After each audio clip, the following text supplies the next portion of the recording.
Hi, dear students. This is ABD, a billion dreamer, is presenting you MCQs on The Girl Who Was Annie Frank.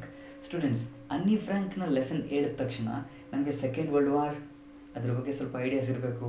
Hitler ಯಾರು, ಏನು ಆತ, ಅದ್ರ ಬಗ್ಗೆ ಸ್ವಲ್ಪ ideas ಇರಬೇಕಾಗುತ್ತೆ. Europe ಅದ್ರ ಬಗ್ಗೆ. ಸೊ ಎನಿವೆ, ನಮ್ಮ ಈ ಅನ್ನಿ ಫ್ರ್ಯಾಂಕ್ ಲೆಸನ್ಗೆ ರಿಲೇಟೆಡ್ ಆಗಿ ಒಂದು ಬ್ರೀಫ್ ಸ್ಟೋರಿನ ನೋಡ್ತಾ ಬಂದ್ಬಿಡೋಣ. ಹೀಗಾಗಿ ನಮ್ಮ ಲೆಸನ್ಗೂ ಕೂಡ ಒಂದು ಸಮ್ಮರಿ ರೀತಿ ಸಿಕ್ತಂಗೆ ಆಗುತ್ತೆ. ಯಾರಿಗಾದ್ರೂ ಏನಾದರೂ ಡೌಟ್ ಇದ್ದರೆ ಈ ಲೆಸನಲ್ಲಿ ಅದಕ್ಕೊಂದು ಕನೆಕ್ಷನ್ ಚೆನ್ನಾಗಿ ಸಿಗುತ್ತೆ. ಸೊ ಗೂಗಲ್ ಅರ್ತ್ನ ಯೂಸ್ ಮಾಡಿಕೊಂಡು ನಿಮಗೆ ಕೆಲವೊಂದು ಕನೆಕ್ಟಿವ್ ಪಾಯಿಂಟ್ಸ್ನ ಹೇಳ್ತಾ ಬರ್ತೀನಿ, ನೋಡಿರಿ. ಓಕೆ, ಯಸ್, ಇಲ್ಲಿ ನೋಡಿ, ಇಯರ್ ವೈಸು ಕನೆಕ್ಟಿವ್ ಪಾಯಿಂಟ್ಸ್ಗಳನ್ನ ಇಲ್ಲಿ ಕೊಟ್ಬಿಟ್ಟಿದ್ದೀನಿ. ಇಷ್ಟರಲ್ಲೇ ತುಂಬ ಪಾಯಿಂಟ್ಸ್ಗಳು ನಿಮಗೆ ಕವರ್ ಆಗುತ್ತೆ. ಓಕೆ, ಸೊ ಈಗ ಫಸ್ಟು ಜರ್ಮನಿ ಮತ್ತು ಹಿಟ್ಲರ್ ಅದನ್ನು ನೋಡ್ತಾ ಬಂದ್ಬಿಡೋಣ. ಗೂಗಲ್ ಅರ್ತ್ ಎಲ್ಲಿದೆಯಾ? ಸೊ ಎಸ್ ಸ್ಟೂಡೆಂಟ್ಸ್, ಇಲ್ಲಿ ನೋಡಿ, ಇದು ನಮ್ಮ ಪ್ರೀತಿಯ ಭಾರತ. ಓಕೆ, ಸೊ ಇಲ್ಲಿಂದ ನಾವು ವೆಸ್ಟರ್ನ್ ಸೈಡ್ ಕಡೆ ಹೋಗೋಣ. ಕಡಿಮೆ ಮಾಡ್ಕೊಂಡು ಆಫ್ರಿಕಾ, ಅರೇಬಿಯಾ ಇತ್ತು, ಆಫ್ರಿಕಾ, ನೆಕ್ಸ್ಟ್ ಹಿಂಗೆ ಮೇಲ್ಗಡೆ ಬಂದರೆ ಯುರೋಪ್, ಅದಲ್ವಾ? ಈ ಯುರೋಪ್ನಾಗ ಝೂಮ್ ಮಾಡೋಣ, ಯಾಕೆಂದರೆ ಮೇಯ್ನಾಗಿ ಸೆಕೆಂಡ್ ವರ್ಲ್ಡ್ ವಾರ್ ಸ್ಟಾರ್ಟ್ ಆಗಿದ್ದು ಇಲ್ಲೇನೆ. ಓಕೆ, ಎಂಡ್ ಆಗಿದ್ದು ಜಪಾನಲ್ಲಿ, ಸ್ಟಾರ್ಟ್ ಆಗಿದ್ದು ಇಲ್ಲಿ. Okay, so this is England, ಇದು ಇಂಗ್ಲೆಂಡ್, ಇದು ಫ್ರಾನ್ಸ್. ಓಕೆ, ನೆಕ್ಸ್ಟು ಇಲ್ಲಿ ಪೋರ್ಚುಗಲ್ಲು, ಇದು ಸ್ಪೇನು, ನೆಕ್ಸ್ಟ್ ಇದು ಜರ್ಮನಿ. ನಮ್ಮ ಹಿಟ್ಲರ್ ಇದ್ದಿದ್ದು ಇಲ್ಲಿ ಜರ್ಮನಿನಲ್ಲಿ. ನೋಡಿ, ಇವಾಗ ಇಷ್ಟು ಚಿಕ್ಕದಾಗಿದೆ ದೇಶ. ಹಿಟ್ಲರ್ ಇದ್ದಾಗ ಮಗ ಎಲ್ಲ ಗೆದ್ಕೊಂಡ್ಬಿಟ್ಟಿರ್ತಾನೆ, ಇದು ಈ ಕಡೆ ಎಲ್ಲ ಗೆದ್ಕೊಂಡ್ಬಿಟ್ಟು ಇಷ್ಟು ದೊಡ್ಡದಾಗಿ ಮಾಡಿ ಇಟ್ಕೊಂಡ್ಬಿಟ್ಟಿರ್ತಾನೆ. ಫ್ರಾನ್ಸನ್ನು ಕೂಡ ಗೆದ್ಕೊಂಡು ಅವ್ನು ಕಂಟ್ರೋಲ್ಗೆ ಇಟ್ಕೊಂಡಿರ್ತಾನೆ. ನೋಡಿ, ಇಲ್ಲಿ ಬೆಲ್ಜಿಯಂ ಬರುತ್ತೆ, ಇಲ್ಲಿ ಬೆಲ್ಜಿಯಂ ಫುಟ್ಬಾಲರ್ಸ್ ನೋಡಿರ್ಬೋದು ನೀವು. ನೆಕ್ಸ್ಟ್ ಇಲ್ಲಿ ನೆದರ್ಲ್ಯಾಂಡ್ ಅಂತ ಕರಿತೀವಿ, ಡಚ್ಚರು. ಈ ನೆದರ್ಲ್ಯಾಂಡಲ್ಲಿ ಆಮ್ಸ್ಟರ್ಡ್ಯಾಮ್ ಅಂತೇಳಿ ಕ್ಯಾಪಿಟಲ್ ಸಿಟಿ, ಅದನ್ನು ಕೂಡ ನೆನಪಿಸ್ಕೊಡ್ರಿ. ಯಾಕಂದರೆ ನಮ್ಮ ಸ್ಟೋರಿನಲ್ಲಿ ಆಟೋ ಫ್ರ್ಯಾಂಕ್ ಎಲ್ಲ ಇಲ್ಲಿ ಹೋಗ್ಬಿಡ್ತಾರೆ. ಹಿಟ್ಲರ್ ಯಾವಾಗ ಇಲ್ಲಿ ಕಂಟ್ರೋಲ್ ತಗೋತಾನೋ ಇಲ್ಲಿ ನೆದರ್ಲ್ಯಾಂಡ್ಗೆ ಹೋಗ್ಬಿಡ್ತಾರೆ. ಆಮೇಲೆ ಹಿಟ್ಲರ್ ಏನು ಮಾಡ್ತಾನೆ, ಆ ನೆದರ್ಲ್ಯಾಂಡ್ನು ಕೂಡ ಕಂಟ್ರೋಲಿಗೆ ತೊಗೊತಾನೆ, ಗೆದ್ಕೊಂಡ್ಬಿಡ್ತಾನೆ. ನೋಡಿ, ಇಲ್ಲೆಲ್ಲ ಗೆದ್ಕೊತಾನೆ, ಕಂಟ್ರೋಲಿಗೆ ತೊಗೋತಾನೆ. ಆವಾಗ ಅವ್ರಿಗೆ ಬೇರೆ ದಾರಿ ಇಲ್ಲೆಲ್ಲ ಅಲ್ಲೇ ಹೈಡಿಂಗ್ ಆಗ್ತಾರೆ. ಸೊ ಹಾಗೆ ನಿಮ್ಗೊಂದು ಡೌಟ್ ಇರುತ್ತೆ, ಸೊ 2 ಗ್ರೂಪ್ ಇದ್ದು ವರ್ಲ್ಡ್ ವಾರ್ನಲ್ಲಿ, 2 ಗ್ರೂಪ್ಗಳು ಯಾವ್ಯಾವು ಅಂತೇಳಿ. ಸೊ ನೋಡಿ, ಈಗ ತೋರಿಸ್ತೀನಿ ಅದನ್ನು. ಸೊ ಎಸ್, ಇಲ್ಲಿ ನೋಡಿರಿ, ಇದು ವರ್ಲ್ಡ್ ಮ್ಯಾಪ್ ಅಂತಂದಾಗ ಇಲ್ಲಿದೆಯಲ್ಲ ಜರ್ಮನಿ, ಇದು ಇಟಲಿನಲ್ಲಿ ಮುಸಲೋನಿ ಅಂತ ಇರ್ತಾನೆ, ಇಲ್ಲಿ ಹಿಟ್ಲರು, ಇಲ್ಲಿ ಮುಸಲೋನಿ, ಇವರಿಬ್ಬರು ಸೇರ್ಕೊತಾರೆ ಒಂದು ಗ್ರೂಪು. ನೆಕ್ಸ್ಟ್ ಜಪಾನ್ ನೋಡಿ, ಒಂದೇ ಕಲರ್ ಕೊಟ್ಟಿದ್ದಾರೆ, ಇವರು ಒಂದು ಗ್ರೂಪು. ಆಯಿತಾ? ಸೊ ಇವರೆಲ್ಲ ಸೇರಿ ಒಂದು ಗ್ರೂಪ್ ಆಗ್ತಾರೆ. ಓಕೆ, ನೆಕ್ಸ್ಟು ಇಲ್ಲಿದೆಯಲ್ಲ ಇಂಗ್ಲೆಂಡ್, ಫ್ರಾನ್ಸ್, ರಷ್ಯಾ, ಇವ್ರದ್ದೆಲ್ಲ ಒಂದು ಗ್ರೂಪ್. ಅಮೇರಿಕಾ ಸರ್, ಅಮೇರಿಕಾ ನಿಧಾನಕ್ಕೆ ಬಂದು ಅವ್ರ ಗ್ರೂಪು ಕೊನೆಯಲ್ಲಿ ಜಾಯ್ನ್ ಆಗ್ತಾರೆ. ಆಯಿತಾ? ಎಸ್ ಸರ್, ಇಂಡಿಯಾಗೂ ಕೊಟ್ಬಿಟ್ಟಿದ್ದಾರೆ. ಎಸ್, ಇಂಡಿಯಾನ ಬ್ರಿಟಿಷರು ಕಂಟ್ರೋಲಿಗೆ ತೊಗೊಂಡಿದ್ರಲ್ಲ, ಹೀಗಾಗಿ ಇಂಡಿಯಾನು ಕೂಡ ಇವ್ರಿಗೆ ಸಪೋರ್ಟ್ ಇತ್ತು, ಇಂಗ್ಲೆಂಡ್ ಅವ್ರಿಗೆ ಏನೋ ರೀತಿ ಕೊಟ್ಟಿದ್ದಾರೆ. ಸೊ ಹಿಟ್ಲರ್ ಏನು ಮಾಡ್ತಾನೆ, ಸುಮ್ಮನೆ ಅರ್ಧಲ್ಲೇ ಇಲ್ಲಿ ಪೋಲೆಂಡ್ ಅಂತ ಒಂದು ದೇಶ ಇರ್ತದೆ, ಅದನ್ನು ಗೆದ್ಕೊತಾನೆ, ಅವ್ನು ಕಂಟ್ರೋಲಿಗೆ ತೊಗೊತಾನೆ. ಪೋಲೆಂಡ್ಗೆ ಬೆಸ್ಟ್ ಫ್ರೆಂಡ್ ಯಾರಾದರೆ ಇಲ್ಲಿ ರಷ್ಯಾ ಇರ್ತದೆ. ಸೊ ರಷ್ಯಾ ಎಂಟ್ರಿ ಕೊಡುತ್ತೆ ವಾರ್ಗೆ. ಓಕೆ, ಸೊ ಈ ರೀತಿಯಲ್ಲಿ ಸೊ ಹೀಗೆ ಒಂದಕ್ಕೊಂದು ಕನೆಕ್ಷನ್ ಎಲ್ಲ ಆಗಿ ಸೆಕೆಂಡ್ ವರ್ಲ್ಡ್ ವಾರ್ ಕಂಟಿನ್ಯೂ ಆಗ್ತಾ ಇರ್ತದೆ. ಸೊ ಅದೇ ಟೈಮಲ್ಲಿ ಹಿಟ್ಲರ್ ಏನು ಮಾಡ್ತಾನೆ ಅಂತಂದರೆ, ಜೀವ್ಸ್ ಅಂತೇಳಿ ಕರಿತೀವಿ, ಯಹೂದಿಗಳಂತೇಳಿ. ಆ ಯಹೂದಿಗಳನ್ನ ಕಂಡ್ರೆ ಅವ್ನಿಗೆ ಆಗ್ತಾ ಇರೋದಿಲ್ಲ. ಸೊ ಯಾಕೆ, ಏನೋ ಎಲ್ಲ ರೀಸನ್ಸ್ಗಳನ್ನ ಹೇಳ್ತಾ ಹೋದರೆ ಹಿಸ್ಟ್ರಿ ಕ್ಲಾಸ್ ಆಗಿಬಿಡ್ತದೆ. ಸೊ ಬಟ್ ಎನಿವೆ, ಜೀವ್ಸ್ಗಳು ಕಂಡ್ರೆ ಅವ್ನಿಗೆ ಆಗ್ತಾ ಇರೋದಿಲ್ಲ. ಹೀಗಾಗಿ ಸಾವಿರಾರು ಲಕ್ಷಾಂತರ ಜನಗಳನ್ನ ಮಾಸ್ ಕಿಲ್ಲಿಂಗ್ ಮಾಡಿ ಸಾಯಿಸ್ತಾ ಇರ್ತಾನೆ.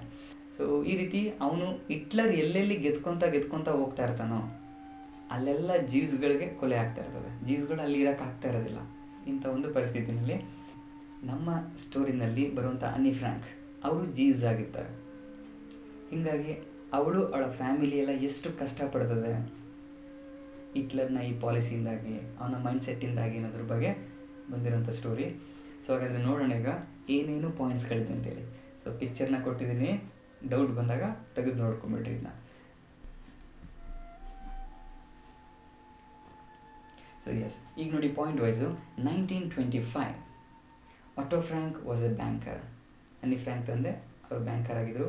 ಲಿವಿಂಗ್ ಇನ್ ಜರ್ಮನಿನಲ್ಲಿ ಇದ್ದರು. ಈ ಹ್ಯಾಡ್ ಮ್ಯಾರಿಡ್, ಮದುವೆ ಕೂಡ ಆಗಿತ್ತು ಒಂದು. ಸೊ ಹಾಗೆ ನೆಕ್ಸ್ಟ್ ನೋಡಿ 1926 ಅವರ ಮೊದಲ ಡಾಟರ್ ಬೋರ್ನ್ ಆಗಿದ್ದು, ಹೆಸರು ಮಾರ್ಗಾಟ್ ಅಂತ. ನೆಕ್ಸ್ಟು ಅದಾದ 3 years ಮೇಲೆ ನಮ್ಮ ಹೀರೋಯಿನ್ ಇದ್ದಾರಲ್ಲ ಅನ್ನಿ ಫ್ರ್ಯಾಂಕ್, ಅವರು ಹುಟ್ಟಿದ್ದು 3 years ಆದಮೇಲೆ. ಹೀಗೆ ನೆಕ್ಸ್ಟು ಸೊ ಈ ರೀತಿ ಹೆಂಗೋ ಜಾಯ್ಫುಲ್ಲಾಗಿ ಹ್ಯಾಪಿಯಾಗಿರ್ತದೆ ಅವ್ರ ಲೈಫು ಜರ್ಮನಿನಲ್ಲಿ. ಸೊ ಸಡನ್ನಾಗಿ ವಿಲನ್ ಬಂದಂಗೆ ರೀತಿ ಬರ್ತಾನೆ 1933ನಲ್ಲಿ Hitler. 1933 when Hitler was issuing one anti Jewish decree after another. 1933ನಲ್ಲಿ ಹಿಟ್ಲರ್ ಏನು ಮಾಡ್ತಾನೆ, ಒಂದಾದ್ಮೇಲೆ ಇನ್ನೊಂದು ಡಿಗ್ರಿಗಳನ್ನ ಹೊರಡಿಸ್ತಾ ಹೋಗ್ತಾನೆ. ಡಿಗ್ರಿ ಅಂದರೆ ಲಾ, ಜೀವ್ಸ್ಗಳಿಗೆ ವಿರುದ್ಧವಾಗಿರುವಂತಹ ನೋಡಿ anti Jewish. Next, Otto Frank decided to emigrate to the hospitable Netherlands. ಜರ್ಮನಿಯಿಂದ ನೆಕ್ಸ್ಟ್ ಎಲ್ಲಿಗೆ ಹೋಗ್ತಾನೆ, ನೆದರ್ಲ್ಯಾಂಡ್ಸ್ ಅಂತ ಪಕ್ಕದಲ್ಲಿ ಇರ್ತದಲ್ಲ ಅಲ್ಲಿಗೆ ಹೋಗ್ತಾನೆ. ನೆದರ್ಲ್ಯಾಂಡ್ಸ್ ಅಂದಾಗ ನೀವು ಅನ್ಕೋಬೇಕು ಡಚ್. ಎಸ್, ಅಲ್ಲಿದ್ದಂಥ ಕ್ಯಾಪಿಟಲ್ ಸಿಟಿ ಆಮ್ಸ್ಟರ್ಡ್ಯಾಮ್. ಸೊ ಅಲ್ಲಿಗೆ ನೆಕ್ಸ್ಟು ಇವರು ಜರ್ಮನಿನ ಬಿಟ್ಟು ನೆದರ್ಲ್ಯಾಂಡ್ಸ್ಗೆ ಹೋಗ್ತಾರೆ. ಅಲ್ಲಿ ಏನೂ ಇಲ್ಲ, ಪ್ರಾಬ್ಲಮ್ ಇಲ್ಲ ಅನ್ನೋ ರೀತಿ ಇರ್ತಾರೆ. ನೆಕ್ಸ್ಟ್ ಹಿಟ್ಲರ್ ಏನು ಮಾಡ್ತಾನೆ, ಹಲವು ಕೂಡ ಅಕ್ವೈರ್ ಮಾಡ್ತಾನೆ. 1940 in May the Nazis invaded the Netherlands. ಆಮೇಲೆ ಅವರು ನೆದರ್ಲ್ಯಾಂಡು ಕೂಡ ಗೆದ್ಕೊತಾರೆ. The Franks were trapped. ಇವಾಗ ಅವ್ರಿಗೆ ಬೇರೆ ಕಡೆ ಹೋಗೋಕ್ಕೆ ದಾರಿ ಇಲ್ಲ. ಸೊ ನೆಕ್ಸ್ಟ್ ಏನಾಗುತ್ತೆ, 1942 in July Margot Frank was called up for deportation but she did not go. So ಅಕ್ಕ ಇರ್ತಾಳಲ್ಲ, ಅವಳಿಗೆಲ್ಲ ಹೇಳ್ತಾರೆ ಹೋಗ್ಬಿಡೋಣ, ಈ ದೇಶ ಬಿಟ್ಟು ಹೋಗೋಣ ಅಂತೇಳಿ. ಸೊ ಅವಳು ಒಪ್ಕೊಳ್ಳೋದಿಲ್ಲ, ಹೀಗಾಗಿ ಅಲ್ಲೇ ಹೈಡ್ ಆಗಲಿಕ್ಕೆ ಸೊ ಮನ್ಸು ಮಾಡ್ತಾರೆ. 4 months ಲೇಟರ್ ಅನದರ್ ಜೀವ್ ಅ ಡೆಂಟಿಸ್ಟ್. ಅವರು ಹೈಡ್ ಆಗ್ತಾರೆ. ಎನ್ಎಕ್ಸ್ ಅನ್ನೋದೊಂದು ಮೇಲ್ಗಡೆ ರೂಮ್ ಇರ್ತದೆ, ಅಲ್ಲಿ ಹೈಡ್ ಆದಮೇಲೆ 4 ತಿಂಗಳಾದಮೇಲೆ ಒಬ್ಬ ಡೆಂಟಿಸ್ಟ್ ಬರ್ತಾನೆ, ಇನ್ನೊಬ್ಬ ಜೀವ್ ಅವ್ರ ಜೊತೆ ಬಂದು ಸೇರ್ಕೊತಾನೆ. ಸೊ ಟೋಟಲ್ ಎಷ್ಟು ಮೆಂಬರ್ಸ್ ಆಗ್ತಾರೆ ಅಂದರೆ 8 ಮೆಂಬರ್ಸ್ ಆಗ್ತಾರೆ. ಎಷ್ಟು ತಿಂಗಳು ಇರ್ತಾರೆ ಅಲ್ಲಿ ಹೈಡಿಂಗ್ ಆಗಿ ಅಂದರೆ 16 ತಿಂಗಳು. ಓಕೆ, ಕೋ ಬಿಸ್ನೆಸ್ ಮ್ಯಾನ್ ಇನ್ನೊಬ್ಬ ಜೊತೆಲಿ ಬಿಸ್ನೆಸ್ ಮ್ಯಾನ್ ವ್ಯಾಂಡನ್ ಫ್ಯಾಮಿಲಿ ಅಂತೇಳಿ ಕರಿತೀವಿ, ಅವರು ಕೂಡ ಇರ್ತಾರೆ. ಅವ್ರಿಗೆ ಒಂದು ಹುಡುಗ ಇರ್ತಾನೆ, ಮಗ ಇರ್ತಾನೆ, 17 ವರ್ಷದ ಹುಡುಗ ಆಗಿರ್ತಾನೆ. Okay, so 800 people 16 months hide ಆಗಿರ್ತಾರೆ. ಅವರು ಜೊತೆಲಿದ್ದಂಥ ಒಂದು ಹುಡುಗನ ಏಜ್ ಅಂದರೆ 17 years. ಹೀಗೆ ನೆಕ್ಸ್ಟು 1944 ಆಗಸ್ಟ್ 4 ಈ ರೀತಿಯಲ್ಲಿ ಹೈಡಿಂಗ್ ಆಗಿನೇ ಕಾಲ ಕಳೀತಾ ಇರ್ತಾರೆ. ಸೊ ಆಮೇಲೆ ಏನಾಗುತ್ತೆ, 1944ನಲ್ಲಿ ಕೊನೆಗೆ ಅವ್ರನ್ನ ಅಲ್ಲೂ ಕೂಡ ಹಿಡಿದು ಬಿಡ್ತಾರೆ ಅವ್ರನ್ನ. ಫಸ್ಟ್ ಎಲ್ಲಿಗೆ ತೊಗೊಂಡು ಹೋಗ್ತಾರೆ ಅಂದರೆ ಆಶ್ವಿಜ್. ಅಲ್ಲಿಗೆ ಅದೊಂದು ಪ್ಲೇಸು, ಆ ಪೋಲೆಂಡ್ನಲ್ಲಿ ಇರುವಂಥ ಒಂದು ಪ್ಲೇಸ್ ಇದು ಆಶ್ವಿಜ್ ಅಂತ. ಅಲ್ಲಿಗೆ ಎತ್ಕೊಂಡು ಹೋಗ್ತಾರೆ. ಪೋಲೆಂಡ್ ಅಂತಂದರೆ ನೋಡಿ ಇಲ್ಲಿ ಒಂದು ಭಾಗ ಅಂತ ಅನ್ಕೋಬೋದು. ಹಿಟ್ಲರ್ ಏನು ಮಾಡಿರ್ತಾನೆ, ಅವನು ಜರ್ಮನಿನ ಗೆದ್ಕೊಂಡು ಪೋಲೆಂಡ್ ಇದನ್ನು ಗೆದ್ಕೊಂಡಿರ್ತಾನೆ, ಈ ಕಡೆನೂ ಗೆದ್ಕೊಂಡಿರ್ತಾನೆ, ಹಿಂಗೂ ಗೆದ್ಕೊಂಡಿರ್ತಾನೆ, ಈ ಕಡೆಲ್ಲ ಗೆದ್ಕೊಂಡಿರ್ತಾನೆ. ಸೊ ನೋಡಿ ಒಟ್ಟಾರೆ ಇಷ್ಟು ದೊಡ್ಡದಾಗಿ ಮಾಡಿ ಇಟ್ಕೊಂಡ್ಬಿಟ್ಟಿರ್ತಾನೆ. ಸೊ ಈಗ ಅವ್ರನ್ನ ಕ್ಯಾಪ್ಚರ್ ಮಾಡಿದನು ತಗೊಂಡೋಗಿ ಇಲ್ಲಿ ಪೋಲೆಂಡ್ನ ಯಾವುದೋ ಒಂದು ಸದರನ್ ಆ ಭಾಗದಲ್ಲಿ ಆಶ್ವಿಜ್ ಅನ್ನೋ ಪ್ಲೇಸ್ ಇರ್ತದೆ, ಅಲ್ಲಿ ತಗೊಂಡೋಗಿ ಇಟ್ಟಿರ್ತಾರೆ. ನೆಕ್ಸ್ಟ್ ನೋಡಿ, ಸೊ ನೆಕ್ಸ್ಟು ಈ ಆಶ್ವಿಜಲ್ಲಿ ಏನಾಗುತ್ತೆ ಅಂದರೆ, ಸೊ ಕ್ಯಾಟಲ್ ಟ್ರಕ್ಗಳ ರೀತಿ ಎತ್ಕೊಂಡು ಹೋಗಿರ್ತಾರೆ, ದನ ಎಮ್ಮೆಗಳನ್ನ ಎತ್ಕೊಂಡು ಹೋಗ್ತಾರಲ್ಲ ಟ್ರಕ್ಗಳಲ್ಲಿ, ಆ ರೀತಿ ಎತ್ಕೊಂಡು ಹೋಗಿರ್ತಾರೆ. ಒಂದು ಫೇರ್ವೆಲ್ ಹೇಳೋಕ್ಕೂ ಕೂಡ ಅವಕಾಶ ಕೊಟ್ಟಿರೋದಿಲ್ಲ. ಸೊ ನೆಕ್ಸ್ಟ್ ಇಲ್ಲಿ ಆಶ್ವಿಜ್ ಕ್ಯಾಂಪಲ್ಲಿ ಮಿಸಸ್ ಫ್ರ್ಯಾಂಕ್, ಅನ್ನಿ ಫ್ರ್ಯಾಂಕ್ ತಾಯಿ ಸತ್ತೋಗ್ಬಿಡ್ತಾಳೆ. ನೆಕ್ಸ್ಟ್ ವ್ಯಾಂಡನ್ ಆತ ಕೂಡ ಸಾಯ್ತಾನೆ. Next prove to be a courageous leader. ಇದರಲ್ಲಿ ಈ ಕ್ಯಾಂಪಲ್ಲಿ ಅನ್ನಿ ಫ್ರ್ಯಾಂಕ್ದು ಒಂದು ಕರೇಜಿಯಸ್ ಲೀಡರ್ನ ಕ್ವಾಲಿಟಿನ ನಾವು ನೋಡ್ತೀವಿ. ಯಾಕೆಂದರೆ ಅಲ್ಲೇನು ಕರೆಕ್ಟಾಗಿ ಊಟ ಕೊಡ್ತಾರೆ ಅಂದರೆ ಇವಳೆ ಕಿಚನ್ಗೆ ಹೋಗ್ಬಿಟ್ಟು ಊಟ ಕೊಡಿ ಅನ್ನೋ ರೀತಿ ಕೇಳ್ತಾ ಇರ್ತಾಳೆ ಹೀಗೆ. ಸೊ ಒಂದು ಲೀಡರ್ಶಿಪ್ ಕ್ವಾಲಿಟಿನ ನಾವು ಈ ಆಶ್ವಿಜ್ ಕ್ಯಾಂಪಲ್ಲಿ ನೋಡ್ತೀವಿ. ನೆಕ್ಸ್ಟು ಅಲ್ಲಿ ಒಂದು ಡೈಲಾಗ್ ಹೇಳ್ತಾಳೆ, ಹಂಗೇರಿಯನ್ ಚಿಲ್ಡ್ರನ್ ಅಂತೇಳಿ, ಅವ್ರನ್ನೆಲ್ಲ ನೇಕೆಡಾಗಿ ನಿಲ್ಲಿಸಿರ್ತಾರೆ, ಬಟ್ಟೆನೂ ಕೂಡ ಹಾಕಿದಂಗೆ, ಹಂಗೆ ಸಣ್ಣ ಸಣ್ಣ ಮಕ್ಕಳನ್ನ ಹಂಗೆ ನಿಲ್ಲಿಸ್ಬಿಟ್ಟಿರ್ತಾರೆ ಸಾಯಿಸ್ಲಿಕ್ಕೆ ಕಳಿಸ್ಲಿಕ್ಕೆ. ಪಾಯ್ಸನ್ ಚೇಂಬರ್ಸ್ಗಳ ರೀತಿ ಇರ್ತದೆ, ಅಲ್ಲಿಗೆ ಕಳಿಸ್ಲಿಕ್ಕೆ. ಆವಾಗ ಅದನ್ನ ನೋಡ್ಬಿಟ್ಟು ಅವಳು ಒಂದು ಮಾತು ಹೇಳ್ತಾಳೆ, ಹೋ ಲುಕ್ ದೇರ್ ಐಸ್, ಆ ಮಕ್ಕಳ ಕಣ್ಣನ್ನು ನೋಡು ಅನ್ನೋ ರೀತಿಯಲ್ಲಿ. ಸೊ ಈ ರೀತಿ ಸೆಂಟೆನ್ಸ್ ಕೊಟ್ಬಿಟ್ಟು ಇದನ್ನು ಹೇಳಿದವ್ರು ಯಾರು ಅಂತಂದರೆ ನೀವು ಐಸ್ ಆರ್ ನಾಟ್ ಹಿಯರ್ ಹೋಗ್ಬಿಟ್ರಿರ. ಓಕೆ, ಎಸ್, ಅಲ್ಲಿಗೆ ಹೋಗೋಂಗಿಲ್ಲ, ಇದಿದೆ ಚಾಪ್ಟರ್. ಸೊ ಓಕೆ, ಈ ರೀತಿ. ನೆಕ್ಸ್ಟು ಬೆಲ್ಸ್ ಆ್ಯಂಡ್ ಕ್ಯಾಪ್, ಅಲ್ಲಿಂದ ಏನು ಮಾಡ್ತಾರೆ ಅಂತಂದರೆ, ನೆಕ್ಸ್ಟ್ ನೋಡಿ, ನೆಕ್ಸ್ಟು ಅಲ್ಲಿ ಆಶ್ವಿಜ್ ಕ್ಯಾಂಪಿಂದ ಇಲ್ಲಿಂದ ಎತ್ಕೊಂಡು ಏನು ಮಾಡ್ತಾರೆ ಅಂತಂದರೆ ಬೆಲ್ಸ್ ಆ್ಯಂಡ್ ಕ್ಯಾಂಪ್ ಅಂತ ಇರ್ತದೆ, ಅಲ್ಲಿಗೆ ತೊಗೊಂಬಂದ್ಬಿಡ್ತಾರೆ. ಯಾಕೆ ಸರ್ ಇಲ್ಲಿದ್ದವ್ರನ್ನ ಮತ್ತೆ ಇಲ್ಲಿಗೆ ಎತ್ಕೊಂಡ್ಬರ್ತಾರೆ? ಯಾಕೆ ಅಂತಂದರೆ ಇಲ್ಲಿ ರಷ್ಯಾ ಇರ್ತದಲ್ಲ, ರಷ್ಯನ್ಸ್ಗಳೆಲ್ಲ ಬಂದು ಅಟ್ಯಾಕ್ ಮಾಡ್ತಾ ಇರ್ತಾರೆ, ಒಂದೊಂದನ್ನೇ ಗಿತ್ಕೊಂತ ಬರ್ತಾ ಇರ್ತಾರೆ. ಸೊ ಕೊನೆಯದಾಗಿ ಈ ಕಡೆ ರಷ್ಯನ್ಸ್ ಬರ್ತಾರೆ ಸೋಲಿಸ್ತಾ, ಈ ಕಡೆ ಬ್ರಿಟಿಷ್ ಬರ್ತಾರೆ, ಈ ಕಡೆ ಫ್ರೆಂಚ್ ಅವ್ರು ಬರ್ತಾರೆ.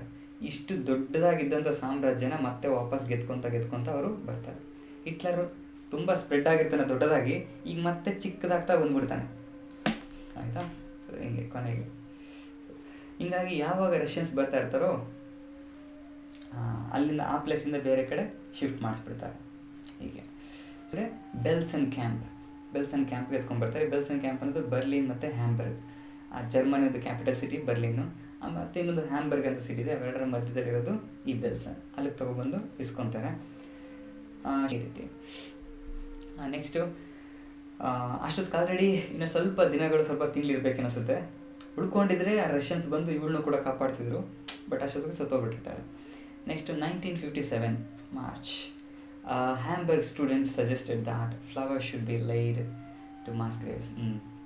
ನೆಕ್ಸ್ಟ್ ಈ ವರ್ಷದಲ್ಲಿ ಒಬ್ಬ ಹ್ಯಾಂಬರ್ಗ್ನ ಸ್ಟೂಡೆಂಟ್ ಏನು ಮಾಡ್ತಾನೆ, ಅನ್ನಿ ಫ್ರ್ಯಾಂಕ್ನ ಗೋರಿರ್ತಲ್ಲ ಅಲ್ಲಿಗೆ ಫ್ಲವರ್ ಇಡಬೇಕಂತೇಳಿ ನಿರ್ಧಾರ ಮಾಡ್ತಾನೆ. ಹಿಂಗಾಗಿ ಎಷ್ಟೋ ಜನಗಳೆಲ್ಲ ಬೇರೆ ಬೇರೆ ಪ್ಲೇಸಿಂದೆಲ್ಲ ಬಂದು ಫ್ಲವರ್ನ ಇಡ್ತಾರೆ. ಸೊ ಈ ರೀತಿ ಒಂದು ಕಂಟಿನ್ಯೂಟಿ ಇಯರ್ ವೈಸ್ ಕೊಟ್ಟಿರೋದು. ನೀವು ಲೆಸನ್ ಓದ್ರಿ, ಅಲ್ಲೇ ಸಿಗುತ್ತೆ. ಸೊ ಮೇಯ್ನಾಗಿ ನಿಮ್ಗೆ ಅಲ್ಲಿ ಕಷ್ಟ ಆಗೋದೇನು ಅಂತಂದರೆ ಲೊಕೇಶನ್ಸ್ಗಳದ್ದು, ಮ್ಯಾಪ್ಗಳದ್ದು ಕಷ್ಟ ಆಗ್ತಾ ಇರ್ತದೆ. ಸೊ ಅದನ್ನೀಗ ತೋರಿಸಿದ್ದೀನಿ. ಸೊ ಡೋಂಟ್ ವರಿ, ಈಗ MCQಗಳಿಗೆ ಎಂಟ್ರಿ ಆಗ್ತೀನಿ, ಆಯಿತಾ. ಸ್ವಲ್ಪ ದೊಡ್ಡದಾಗೋಯ್ತು ಸ್ಟೋರಿ, ಏನು ಮಾಡೋಕ್ಕಾಗಲ್ಲ, ಸಾರಿ ಕಂಪ್ಲೀಟ್ ಕ್ಲಾರಿಟಿ ಕೊಡಬೇಕಂದಾಗ ದೊಡ್ಡದಾಗಿ ಆಗುತ್ತೆ story. Anyway, let's enter into MCQ now. The Diary of Anne Frank has been published in dash languages. Easy ಇದೆ.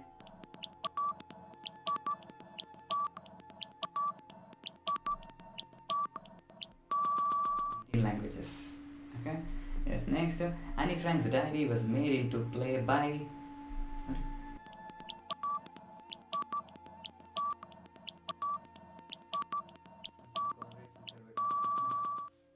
ಸ್ಪೆಲ್ಲಿಂಗ್ ಅದು ಅಬ್ಸರ್ವ್ ಮಾಡ್ಕೊಳ್ಳಿ, ಟೆಕ್ಸ್ಟ್ ಬುಕ್ಕಲ್ಲಿ ಚೆಕ್ ಮಾಡಿದ್ನ. So this is Francis Goodrich, Albert Hackett. Next Anne Frank play won dash price.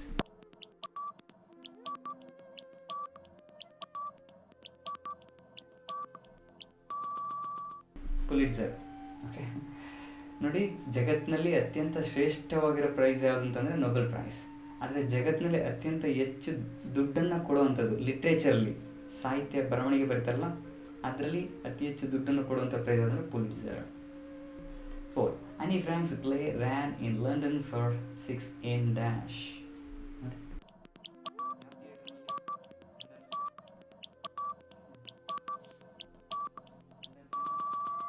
Theatre. Yes. Next, Otto Frank was a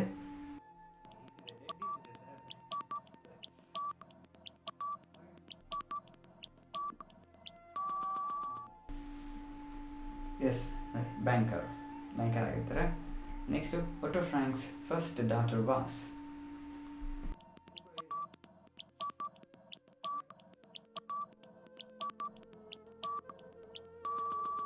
ಮಾರ್ಗಾಟ್ ಆಯ್ತಲ್ಲ. Next, Anneliese Mary was usually called as.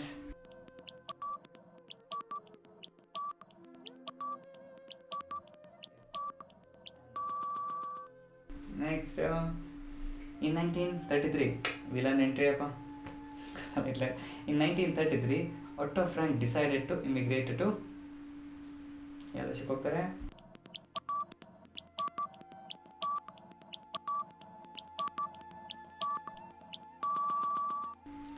Okay, so next question. In 1933, Otto Frank decided to immigrate to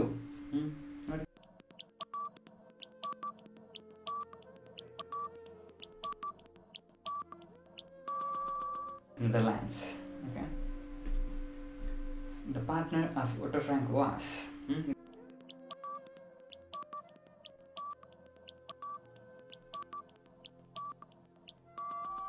Mr. Van. Okay.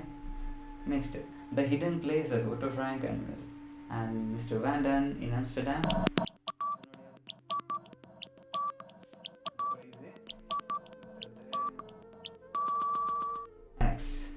Next, Otto Frank's typist was. Typist ಯಾರು? ಕೊಟ್ಟಿಲ್ಲ ಇಲ್ಲಿ ಟೈಮಿಂಗ್ಸ್ನ. Okay. Next, in a hiding place, Annie wrote mostly about her adolescence through.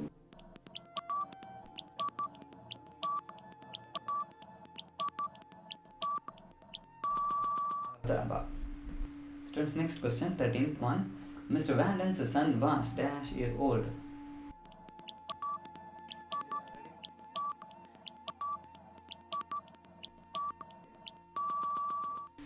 17 years. Next, Mr. Frank was died of dash.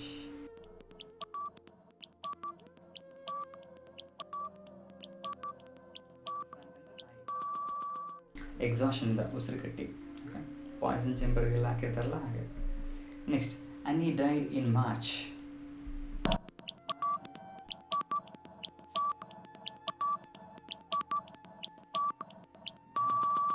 1945.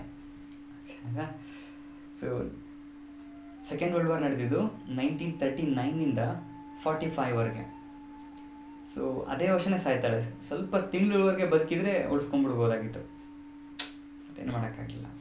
1946 second world ವಾರೇ ನಡೀತಿರಲಿಲ್ಲ, ಹಿಟ್ಲರೇ ಇರಲಿಲ್ಲ ಅಲ್ಲಿ ಆಗ. So ಹೀಗಾಗಲ್ಲ. So next 16th one. Otto Frank got his daughter's diary by his.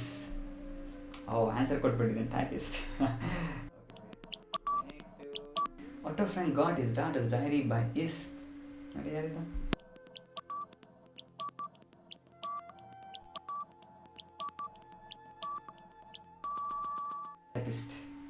Typist me ಹಾಕಿರ್ತಾರಲ್ಲ ಆ ಕಡೆಯಿಂದ. Otto Frank gave the diary to his friend who was a professor in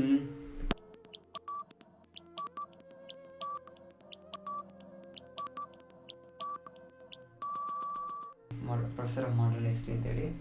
next, which of the following is not correct about and is diaries publication. ನೋಡಿ, ಈ ರೀತಿ ಡೇಟಾಸ್ಗಳನ್ನ ಜಾಸ್ತಿ ಕೇಳೋಕ್ಕೋದಿಲ್ಲ, ಯಾಕೆಂದ್ರೆ ಇದು ಸ್ಟ್ಯಾಟಿಸ್ಟಿಕ್ಸ್ ಕ್ಲಾಸ್ ಅಲ್ಲ, ಲಿಟ್ರೇಚರ್ ಕ್ಲಾಸು. ಬಟ್ ಒಂದ್ಸತಿ ಸುಮ್ಮನೆ ಗ್ಲಾನ್ಸ್ ಮಾಡಿದ್ರೆ ಸಾಕು.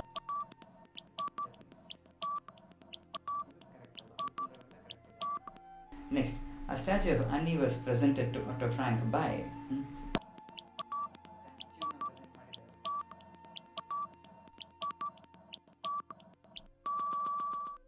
ಡಚ್ ಸ್ಕಲ್ಪ್ಟ್ರೆಸ್.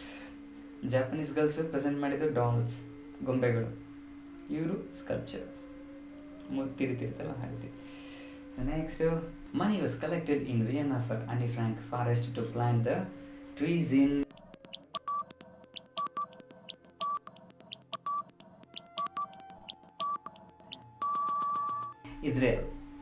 ಇಸ್ರೇಲ್ನಲ್ಲಿ ಟ್ರೀಗಳನ್ನ ನೆಡಲಿಕ್ಕೆ. ಸೊ ಯಾಕೆ ಇಸ್ರೇಲ್ನೇ ಸೆಲೆಕ್ಟ್ ಮಾಡಿದ್ರು? ಎಸ್, ನೋಡಿ, ಯಹೂದಿಗಳಿಗೆ, ಜೀವ್ಸ್ಗಳಿಗೆ ಅವ್ರಿಗೆ ತಾಯ್ನಾಡು ಅಂತಂದರೆ, ಮದರ್ಲ್ಯಾಂಡ್ ಅಂತಂದರೆ ಇಸ್ರೇಲ್ ದೇಶ ಎಲ್ಲಿ ಬರ್ತದೆ ಅಂತೇಳಿ ಗೂಗಲ್ ಅರ್ಥ ಹಾಕೊಂಡು ನೋಡ್ರಿ, ಆಯಿತಾ?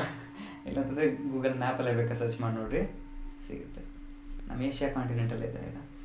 The last resting place of Anne Frank was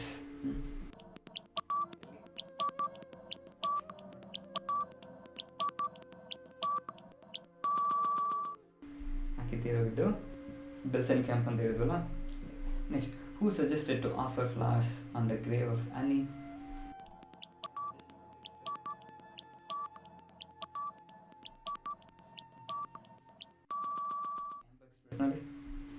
ಆಂಬರ್ಗ್ student ಅಂತ ಹೇಳಿದ ಈ ರೀತಿ. So that's all friends. Video ಸ್ವಲ್ಪ ಲೆಂತಿ ಆಗಿಬಿಡ್ತಿದ್ದು ಕೂಡ. ಸರಿ ಟೇಕ್ ಕೇರ್, ಬಾಯ್.